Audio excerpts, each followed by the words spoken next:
എനിക്ക് പേടിയാവുന്നു, എനിക്ക് ദേഷ്യം വരുന്നു, എനിക്ക് വേദനിക്കുന്നു എന്നൊക്കെ നമ്മൾ പറയത്തില്ല. ഇതൊക്കെ എന്താണ്? നമ്മുടെ ഫീലിങ്സ് ആണ് അല്ലെ. അപ്പൊ പേടീനെ പറയുന്നത് ഡർ എന്നാണ് കേട്ടോ. അപ്പൊ ഒരു വേർഡ് മനസ്സിലാക്കുക. ഡർ എന്ന് പറയുന്നത് ഭയം. ഓക്കെ. അപ്പൊ എനിക്ക് പേടിയാകുന്നു അല്ലെങ്കിൽ പേടി തോന്നുന്നു എന്നുള്ളതാണ് അല്ലെ അവിടെ ഇന്നർ മീനിങ് വരുന്നത്. ഒരു തോന്നലാണ് നമ്മളുടെ.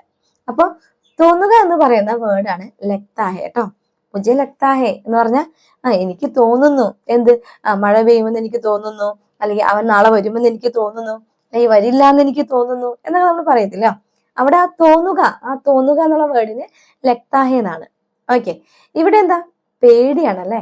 അപ്പൊ പേടീനെ പറയുന്നത് ഡർ. മുझे ഡർ ലഗ്താ ഹെ, എനിക്ക് പേടി തോന്നുന്നു എന്ന് പറയുന്നതാ. അതല്ലെങ്കിൽ അയ്യോ ഞാൻ വരില്ല എനിക്ക് പേടിയാവണു അല്ലെ, പേടി തോന്നുന്നു എന്നുള്ളത് തന്നെയാണ് മുझे ഡർ ലഗ് രഹ. ഡർ ലഗ് രഹാ ഹെ, ലഗ് രഹി ഹെ അതിന്റെ ഷോർട്ടാണ് മുझे ഡർ ലഗ് രഹ. ഞാൻ വരുന്നില്ല എനിക്ക് പേടിയാവുന്നു അല്ലെ, മുझे ഡർ ലഗ് രഹ. അപ്പൊ ഇത്രയേ ഉള്ളൂ. പേടി എന്നുള്ള വേർഡാണ് ഞാൻ പറഞ്ഞത് കേട്ടോ. ഡർ എന്നാണ് പേടീനെ പറയുന്നത്. അതുപോലെ തന്നെയാണ് മറ്റൊരു ഫീലിംഗ് ആണ് അല്ലെ വേദന എന്ന് പറയുന്നത്. ദർദ് എന്നാണ് വേദനയെ പറയുന്നത്. അതുപോലെ തന്നെയാണ് ദേഷ്യം വരിക. എനിക്ക് ദേഷ്യം വരുന്നു എന്ന് പറയാനായിട്ട് മുझे गुस्सा है, മുझे गुस्सा है എന്ന് പറഞ്ഞാൽ എനിക്ക് ദേഷ്യം വരുന്നു എന്ന് പറയുന്നതാ. ക്ലിയർ ആവുന്നുണ്ടോ? അപ്പൊ ഇത് മാത്രമല്ല, ഒരുപാട് ഫീലിങ്സ് നമുക്കുണ്ട് അല്ലെ. സ്നേഹം, ദേഷ്യം, സങ്കടം, ധൈര്യം, അങ്ങനെ ഒരുപാടുണ്ട്. അസൂയ, അങ്ങനെ ഒത്തിരി ഫീലിങ്സ് നമുക്കുണ്ട്.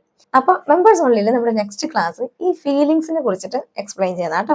അപ്പൊ ഒരു 10-15 ഫീലിങ്സ്, ഇമ്പോർട്ടന്റ് ആയിട്ടുള്ള കുറച്ച് കാര്യങ്ങൾ നമ്മുടെ നെക്സ്റ്റ് മെമ്പേഴ്സ് ഓൺലി ക്ലാസ്സിൽ നിങ്ങൾക്ക് കിട്ടുന്നതായിരിക്കും. പുതുതായിട്ട് ആരെങ്കിലും കാണുന്നുണ്ടെങ്കിൽ നമ്മുടെ ചാനലിൽ മെമ്പേഴ്സ് ഓൺലി ഗ്രൂപ്പിൽ 50 ഡേയ്സ് ക്ലാസ് റണ്ണിങ് ആണ്. ഓൾറെഡി ഒരു 30 ഡേയ്സ് സീരീസ് നമ്മൾ ചെയ്തിട്ടുണ്ട്. അപ്പോൾ നിങ്ങൾക്ക് ജോയിൻ ചെയ്യാൻ താല്പര്യമുള്ളവരുണ്ടെങ്കിൽ നമ്മുടെ ചാനൽ സബ്സ്ക്രൈബ് ചെയ്ത് കഴിഞ്ഞാൽ ഒരു ജോയിൻ ബട്ടൺ കാണും. അതിൽ ക്ലിക്ക് ചെയ്ത് കഴിഞ്ഞാൽ 59 റുപ്പീസിന്റെ സിൽവർ ഓപ്ഷൻ ചൂസ് ചെയ്താൽ ഫസ്റ്റ് ക്ലാസ് മുതൽ ഓർഡർ ആയിട്ട് എങ്ങനെയാണ് ഇപ്പൊ ഒരുപാട് യൂട്യൂബിലായാലും ഒരുപാട് ഹിന്ദി ക്ലാസ്സുകൾ നിങ്ങൾ ഓപ്പൺ ചെയ്യുമ്പോൾ കാണുന്നുണ്ടാവും. പക്ഷെ ഇത് എവിടെ തുടങ്ങണം, എങ്ങനെ അവസാനിപ്പിക്കണം എന്നൊക്കെ ഒരു ബുദ്ധിമുട്ടാണ് അല്ലെ. അപ്പൊ അതുകൊണ്ടാണ് ഇങ്ങനെ സീരീസ് ആയിട്ട് ചെയ്യുന്നത് കേട്ടോ. ഞാൻ മെയിൻ ചാനലിൽ സീരീസ് ചെയ്തിട്ടുണ്ട്, മെമ്പേഴ്സ് ഓൺലിയിലും സീരീസ് ഇപ്പൊ ചെയ്യുന്നുണ്ട്. ഓൾറെഡി ഞാൻ പറഞ്ഞു 30 ഡേയ്സ് ചെയ്തിട്ടുണ്ട്.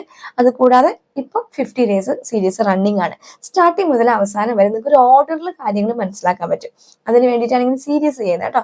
അപ്പൊ ഞാൻ പറഞ്ഞ പോലെ ആർക്കെങ്കിലും ജോയിൻ ചെയ്യാൻ താല്പര്യമുണ്ടെങ്കിൽ ജോയിൻ ചെയ്യാം. ഓക്കെ.